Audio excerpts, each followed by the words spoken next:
Olamlarni titratgan yengilmas arslon o'z yorining jasadi oldida ilk bor kuladi. Dunyoni yelkasida ko'targan Alining faryodsiz dardi edi bu.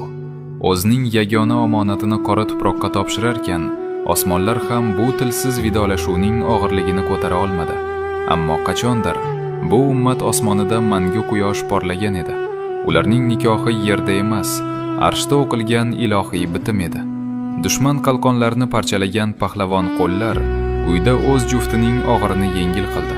Koinotdagi eng yuksak mehr shu qadoq qo'llarda yashardi.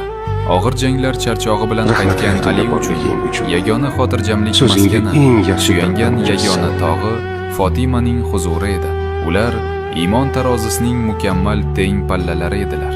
Hasan va Husaynning mitti qadamlari bilan to'lgan o'sha onlar ummat tarixidagi eng go'zal va pokiza oilaning eng baxtli damlari edi.